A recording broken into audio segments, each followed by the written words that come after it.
सभी को महाशिवरात्रि 2026 की ढेरों शुभकामनाएं।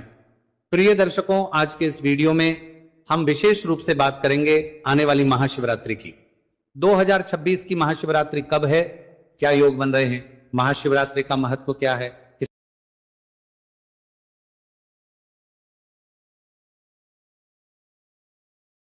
इसकी महिमा क्या है। मैं आपके लिए शास्त्रों से संपूर्ण महिमा लेके आया हूं, जिसको जब आप सुनेंगे तो आपका मन शिवरात्रि का व्रत करने से अपने आप को रोक नहीं पाएगा। बहुत तो पूर्ण दिन होता है शिवरात्रि का। शिवरात्रि को लेकर बहुत सी कुप्रथाएं भी चल रही हैं, उनके विषय में भी बताऊंगा मैं आपको कि कौन सी कुप्रथाएं हैं जिसको छोड़ देना चाहिए। क्या कहते हैं शास्त्र शिवरात्रि के दिन हमें कैसे व्रत करना चाहिए। शिवरात्रि का व्रत क्या सायंकाल को खोल दिया जाता है या अगले दिन पालन करना चाहिए। शिवरात्रि के व्रत के शास्त्रीय नियम क्या है, शिवरात्रि का व्रत करने से कितना पुण्य प्राप्त होता है, शिवरात्रि का व्रत करने का विधान क्या है, कि महिमा क्या है, शिवरात्रि का क्यों व्रत करना चाहिए, पूजन करना चाहिए, भगवान शंकर की आराधना कब और कैसे करनी चाहिए, 4 प्रहर की पूजा से क्या प्राप्त होता है, और शिवरात्रि के दिन जो लोग भांग पीते हैं, गांजा फूंकते हैं, वो सही है या अनुचित है, इसके विषय में शास्त्र क्या कहते हैं।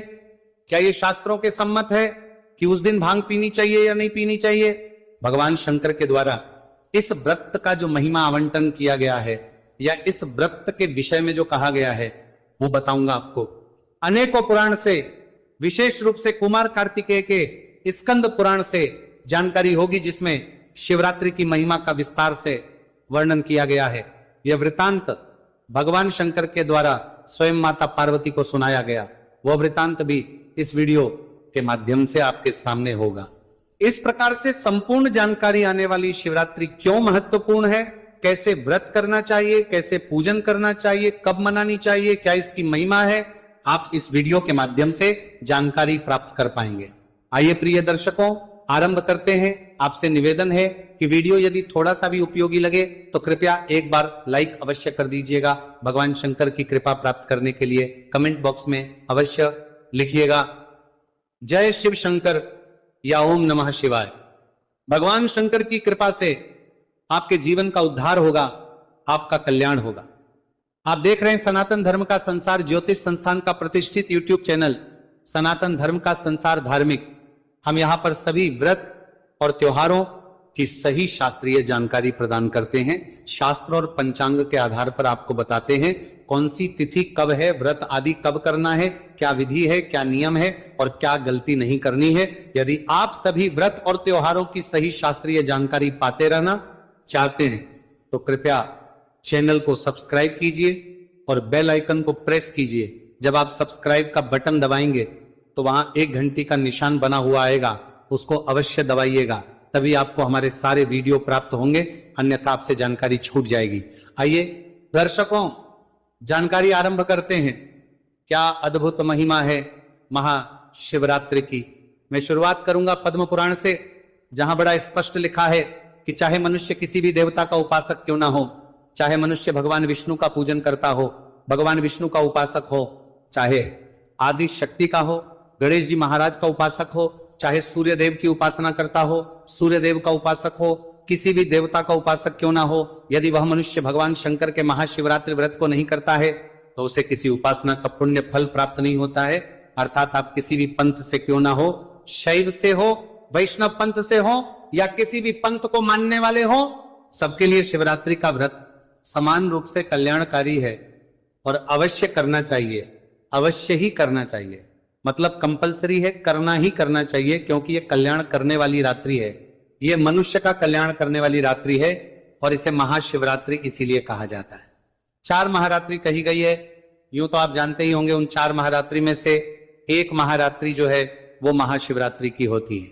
मैं आपको बताता हूं उस वृतांत के विषय में जो स्वयं माता पार्वती ने भगवान शंकर, जब माता पार्वती ने भगवान शंकर से प्रश्न किया तो किस प्रकार से भगवान शंकर ने इसकी महिमा, ये जानकारी स्वयं माता पार्वती को दी। भगवती जगदम्बा स्वयं भगवान शंकर से प्रश्न कर रही है कि हे भगवान, धर्म, काम और मोक्ष इस चतुर्वर्ग के आप ही तो देने वाले हैं। मनुष्य की भक्ति से प्रसन्न होकर आप ही मनुष्य को प्रदान करते हैं। तो हे प्रभु, आप ये बताइए कि आप किस पूजा से, किस पाठ से किस व्रत से प्रसन्न होते हैं? आप प्रसन्न कैसे होते हैं? माता पार्वती ने भगवान शंकर से प्रश्न किया, जिससे कि मनुष्य का कल्याण हो सके, क्योंकि भगवान शंकर सब कुछ देने वाले हैं। तो मां कहती है कि आप मनुष्य का कल्याण करते हैं, धर्म देते हैं, उसके जीवन की सभी मनो इच्छाओं को पूरा करते हैं। पर प्रभु आपको प्रसन्न कैसे किया जाता है? एक मनुष्य क्या करें जिससे कि आप प्रसन्न होकर उसकी इच्छाएं पूर्ण करें? ये बड़ा ही सुंदर माता पार्वती ने भगवान शंकर से किया। तब भगवान शंकर क्या कहते हैं वो ध्यान से सुनिए। दान शंकर कहते हैं कि हे देवी पार्वती, फाल्गुन मास के आने पर, फाल्गुन मास के कृष्ण पक्ष की जो चतुर्दशी तिथि होती है, और चतुर्दशी तिथि को आश्रय करके जिस अंधकार में रजनी का उदय होता है उसको शिवरात्रि कहते हैं। अर्थात फाल्गुन मास के कृष्ण पक्ष की चतुर्दशी की जो महारात्रि है वह शिवरात्रि समय होता है, और उस दिन जो व्रत उपवास करता है वह निश्चय ही मुझे संतुष्ट कर लेता है, अर्थात भगवान शंकर को प्रसन्न कर लेता है। ये एक जानकारी मैं बताता चलूं कि ये जो फाल्गुन मास के कृष्ण पक्ष की चतुर्दशी जब आती है तो दक्षिण भारत, गुजरात आदि प्रांतों में माघ मास की शुक्ल पक्ष की चतुर्दशी होती है। भगवान शंकर कहते हैं कि जो इसके व्रत को कर लेता है वह निश्चित ही मुझे कर लेता है। भगवान शंकर कहते हैं कि मैं अनंत प्रकार की धूप, दीप, नैवेद्य अर्पित करने से और पूजा करने से भी उतना प्रसन्न नहीं होता जितना इस दिन केवल उपवास व्रत करने से मैं प्रसन्न हो जाता हूं। तो इस प्रकार से शास्त्र कहते हैं कि जो शिवरात्रि का जो प्रमुख हो अंग जिसे हम कहें, जो मूल जिसमें सारा छुपा है, जिसमें सारी शक्ति छुपी है, वो है शिवरात्रि का व्रत उपवास। शिवरात्रि कोई उत्सव मनाने के लिए नहीं है, शिवरात्रि का है उसके व्रत के लिए, उपवास के लिए और साधना करने के लिए। जो मनुष्य इस दिन व्रत करता है, उपवास करता है, साधना करता है, वह निश्चित ही अपनी उन्नति कर लेता है। तो मनुष्य को शिवरात्रि वाले दिन सूर्योदय से पहले उठ के स्नान आदि करके वस्त्र धारण करना चाहिए। तदोपरांत भगवान शंकर की विधि विधान से पूजा करने चाहिए। संकल्प करते हुए संकल्प करेंगे कि हे भगवान शंकर, मैं आज शिवरात्रि का व्रत करने का संकल्प करता हूं, इसे मैं सफलतापूर्वक कर पाऊं, इतनी मुझे शक्ति दीजिए और आप इसे स्वीकार कीजिए। यह मानसिक संकल्प आपने अवश्य करना है, या जब आप पूजन कर रहे हैं तो हाथ में जल लेकर आप संकल्प कीजिएगा। मैं शिवरात्रि की जब पूजा विधि बताऊंगा ना तो उसमें आपको संकल्प भी बताऊंगा और कैसे पूजन करना है ये भी बताऊंगा, पर करना क्या क्या है और महत्व क्या है, कैसे मनानी चाहिए शिवरात्रि, वो मैं अभी इस समय बता रहा हूं, उस पर ध्यान दीजिए। भगवान शंकर ने कहा कि व्रत करने से वो अत्यंत प्रसन्न हो जाते हैं, तो वर्णन आया कि प्रभु इसका व्रत कैसे करना चाहिए। तो प्रिय दर्शकों, यहां बड़ी ही महत्वपूर्ण जानकारी आपके लिए आ रही है। अभी जो मनुष्य व्रत करते हैं ना, अधिकतर जो आप लोगों ने देखा होगा शिवरात्रि का व्रत करते हुए कि कुछ लोग गाजर का हलवा बनाते हैं, कुछ लोग आलू का हलवा बनाते हैं, भिन्न भिन्न प्रकार के पकवान बनाते हैं, पुड़िया बनाते हैं, और वो खाके और व्रत करते हैं। अर्थात दिन में सुबह पूजा पाठ करी, स्नान किया, भगवान को स्नान कराया और उसके बाद अपना व्रत खोल लेते हैं। तो प्रिय दर्शकों, शास्त्रों में साफ लिखा है कि ये इस प्रकार का व्रत नहीं है, इसे इस प्रकार से नहीं करना चाहिए। प्रिय भक्तों, अगर आप सभी ऐसा व्रत कर रहे हैं तो आपको ध्यान देने की आवश्यकता है, क्योंकि भगवान शंकर का ये व्रत इस प्रकार से नहीं किया जाता। भगवान शंकर का ये जो विशेष दिन, इसको इस प्रकार से खा पी के व्यर्थ ना गवाएं, इसको ऐसे ही ना जाने दीजिए। बड़ा महत्वपूर्ण दिन है, क्योंकि शिवरात्रि का व्रत साधारण व्रत नहीं है। इसीलिए इस प्रकार से खा पी के आप जो व्रत कर रहे हैं, तो आप समझिए कि शिवरात्रि का जो अवसर आपके जीवन में आया है, भगवान शंकर के आशीर्वाद को प्राप्त करने का, आपकी मुक्ति का वो अवसर आप ऐसे ही गंवा दे रहे हैं।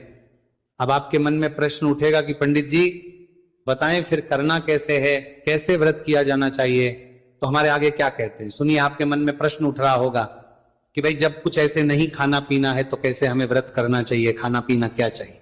तो प्रिय दर्शकों, इसमें कुछ भी खाना पीना नहीं चाहिए। शास्त्र कहते हैं कि यदि संभव हो तो निर्जल रह के इस व्रत को कीजिए। निर्जल, जल भी ग्रहण नहीं करना, अन्न तो दूर की बात, आहार तो दूर की बात, निर्जल रह के इस व्रत को कीजिए। अगर आप निर्जल नहीं रह सकते हैं तो वे लोग जल पी के जल पर रहें, और जल पीकर इस व्रत को करना चाहिए। और जो लोग जल पीकर नहीं रह सकते, जिनको और अधिक आवश्यकता है, तो वो लोग इसके स्थान पर नारियल पानी पी सकते हैं।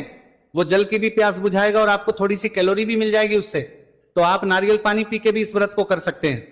अब मान लीजिए नारियल पानी से भी काम नहीं चले, उसमें भी कमजोरी आदि आपको लगे, कुछ ऐसा लगे कि नहीं अब तो शरीर चलेगा ही नहीं, तो आप दूध ले लीजिए, दूध पी के इस व्रत को कर सकते हैं। और जिनको ये लगे कि दूध से भी काम नहीं चलेगा तो आप फल खा लीजिए, फल लेकर इस व्रत को कीजिएगा, परंतु इससे अधिक नहीं, फल से अधिक कुछ नहीं। अगर व्रत करना है तो इस नियम से व्रत कीजिए। ऐसा भी नहीं कि बहुत सारे लोग फलाहार के नाम पे कोटू सावक सिंघाड़ा लेके आएंगे और कहेंगे जी हमने इसमें काली मिर्च डाली है, हमने सेंधा नमक डाला है, उससे करने कोई लाभ नहीं इसका।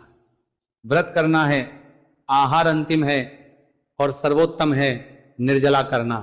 अब प्रश्न उठता है जी किसी की उम्र अधिक है, कोई बालक है या कोई वृद्ध है या कोई बीमार है, अधिक समय तक इस प्रकार से नहीं रह सकता, तो आपसे जैसे बन पड़े वैसे कर लीजिएगा, जैसे भी आपके लिए संभव हो पाए। लेकिन जो पूर्ण रूप से स्वस्थ है तो मैं यही अनुग्रह करूंगा कि आप इस दिन को व्यर्थ ना गवाइए, विधि से व्रत कीजिए। प्रिय दर्शकों, ये मोक्षदायिनी तिथि शिवरात्रि कोई साधारण तिथि नहीं है, इससे मोक्ष की प्राप्ति होती है। इसके विषय में स्कंद पुराण में वर्णन आता है। स्कंद पुराण में लिखा है कि जो शिवरात्रि का व्रत है वह परात्पर है, अर्थात ये सबसे उत्तम व्रत कहा गया है। जो मनुष्य इस शिवरात्रि में महादेव की पूजा भक्ति पूर्वक नहीं करते, वह 1000 वर्षों तक जन्म चक्रों में घूमता रहता है, अर्थात उसकी मरण के इस चक्कर से कभी मुक्ति नहीं हो पाती। स्कंद पुराण कहता है कि अर्थात ऐसा मनुष्य बार बार जन्म लेता है और बार बार मृत्यु को प्राप्त होता है। तो ये जो तिथि है ये आपको भगवान का धाम दिलाने वाली है, जन्म मरती मृत्यु के इस चक्र से मुक्ति दिलाने वाली है, ये मुक्ति का मार्ग है। इसीलिए इस तिथि को अपने हाथ से भी ना जाने दीजिए, चाहे जीवन में जो मर्जी हो जाए, पर आपको यह व्रत अवश्य करना चाहिए। कारण क्या है? शास्त्र कहते हैं कि चाहे हिमालय क्षय को प्राप्त हो जाए, अर्थात हिमालय का क्षय हो जाए, चाहे मंदिर विंध्याचल आदि जो पर्वत हैं वो भी विचलित हो जाएं, परंतु भगवान शंकर का जो व्रत आप करते हैं वह कभी निष्फल नहीं होता। भगवान शंकर का जो आप व्रत करेंगे वो सदैव सफल ही सफल होता है। इसीलिए अगर आप शिवरात्रि व्रत करते हैं तो ये कभी निष्फल नहीं होगा, सदा आपके जीवन का कल्याण करेगा, ये आपको मुक्त करके ही रहेगा।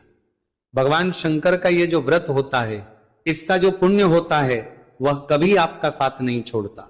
भगवान शंकर वो देव हैं जो एक बार जिनको आपने भज लिया तो सदा आपके साथ रहते हैं।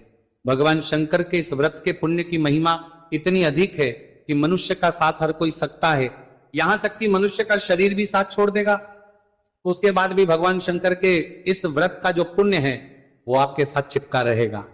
और जब ये पुण्य चिपका रहेगा तो वो आत्मा जब इस पृथ्वी लोक से आगे के रास्ते पर जाएगी तो उस पुण्य के प्रभाव से सीधी उसकी मुक्ति हो जाएगी, तृप्ति हो जाएगी। ये मैं ऐसे ही नहीं बोल रहा हूं, शास्त्र कहते हैं कि 2 चीजें कभी आपका साथ नहीं छोड़ती। कौन? एक आपकी गुरु का आशीर्वाद, और दूसरा शिव व्रत, शिव जी के व्रत का पुण्य। ये कभी आपका साथ नहीं छोड़ते जब तक आप शैवत्व को, भगवान शिव के धाम को प्राप्त नहीं कर लेते। तो ये जो पुण्य है कोई साधारण पुण्य नहीं, इसको वज्र पुण्य कहा गया है, जो कभी नष्ट नहीं होता, किसी के द्वारा नष्ट नहीं किया जा सकता, केवल मनुष्य का कल्याण करता है। शिवरात्रि का अभिप्राय ही है आनंदमयी कल्याणमयी रात्रि। यह मनुष्य का आनंद करने के लिए और कल्याण करने आती है। अगर हम भगवान शंकर के इस दिन के पूजन की बात करें तो 4 प्रकार के अंग पूजन के कहे गए हैं। जैसे 4 प्रहर होते हैं, उसी प्रकार से 4 प्रहर में अलग अलग चीजों से भगवान शंकर का पूजन किया जाता है। शास्त्र कहते हैं कि द्वितीय के चतुर्थी अर्थात भगवान शंकर के जो तो प्रथम प्रहर में दूध से स्नान कराना चाहिए, द्वितीय प्रहर में दही से स्नान कराना चाहिए, तृतीय प्रहर में ग्रथ से स्नान कराना चाहिए और चौथे प्रहर में शहद द्वारा भगवान का अभिषेक करना चाहिए। तो इस प्रकार से 4 प्रहर की पूजा भगवान शंकर की कही गई है। इसकी विधि मैं आपको बताऊंगा। 4 प्रहर की जो पूजा जब मैं दिखाऊंगा आपको तो वहां संपूर्ण विधि बताऊंगा। शास्त्र कहते हैं इस दिन जो भी आप पूजा पाठ दान पुण्य जप तप करते हैं, उससे जो पुण्य प्राप्त होता है वह अक्षय होता है, उसका कोई नाश नहीं कर सकता। जो आपने आज शुभ कर्म किया वह अक्षय पुण्य देने वाला है। इस सृष्टि में ऐसा कोई है ही नहीं जो इस पुण्य का नाश कर सके, इसीलिए व्रत करना है, भगवान को स्नान कराना है। जितना हो सके ओम नमः शिवाय मंत्र का जप करना है, चारों प्रहर की पूजा कर सके तो चारों प्रहर की कीजिए। आपका अह कार्यभार कुछ ऐसा हो कि आपका जितना समय ना हो तो एक ही वक्त केवल पूजन करें, लेकिन पूजन करें अवश्य और जितना हो सके इसका व्रत कीजिएगा विधान से। इस प्रकार से मैं पूजा की जानकारी आपको दूंगा, उसका ध्यान दीजिएगा। यहां पर एक और महत्वपूर्ण जानकारी मैं देता जाऊं।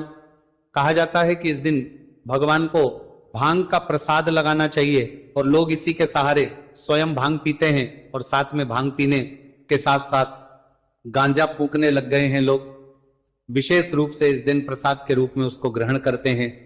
तो मैं आपको बताऊं प्रिय दर्शकों, किसी शास्त्र में कहीं नहीं लिखा कि शिवरात्रि पर भंग पीनी चाहिए, क्या गांजा पीना चाहिए। यह शिवरात्रि का प्रसाद भंग है, ऐसा किसी शास्त्र में नहीं लिखा है। यह केवल और केवल कपूल कल्पना है। कुछ गंजेड़ी लोग हैं जिनका कार्य है केवल नशा पता करना, वो इसका लाभ लेते हैं। भगवान शंकर के नाम पर भंग पीते हैं, गांजा तो इसका कोई लाभ नहीं। भगवान शंकर की पूजा करनी है, विधान से व्रत कीजिए, विधान से जल अर्पित कीजिए, विधान से गरीबों की सहायता कीजिए, जितना हो सके उनके मंत्रों का जप कीजिए, रात्रि जागरण कीजिए। इससे भगवान प्रसन्न होते हैं। भंग का प्रसाद चढ़ाने से या भंग का पान करने से भगवान प्रसन्न नहीं होते। ऐसा कोई शास्त्र नहीं कहता कि आपको भंग पीनी चाहिए या गांजा पीना चाहिए, तो इनसे बचें। ये केवल और केवल व्यसन की चीजें हैं, नशे पते की हैं, इसमें कोई भक्ति नहीं रखी है। भगवान शंकर बेलवपत्र से प्रसन्न होते हैं। और चार प्रहर में क्या क्या चीज अर्पित करनी चाहिए मैंने आपको बताई दिया, जो शास्त्र कहते हैं। तो बस इतना आप कर लेंगे, आपका कल्याण हो जाएगा। पूजा की विधि अवश्य देखिएगा। अब बात करते हैं कि इस वर्ष शिवरात्रि का त्योहार मनाया कब जाएगा, क्योंकि इसकी डेट को लेकर बड़ा ही संशय है, कंफ्यूजन है। क्योंकि 15 तारीख को जो चतुर्दशी तिथि है ना, वो शुरू 15 तारीख की शाम को 5:04 पर और ये समाप्त होगी 16 तारीख को, 16 फरवरी को शाम को 5:34 पर। अब क्योंकि भगवान शंकर का जो व्रत है कि या तो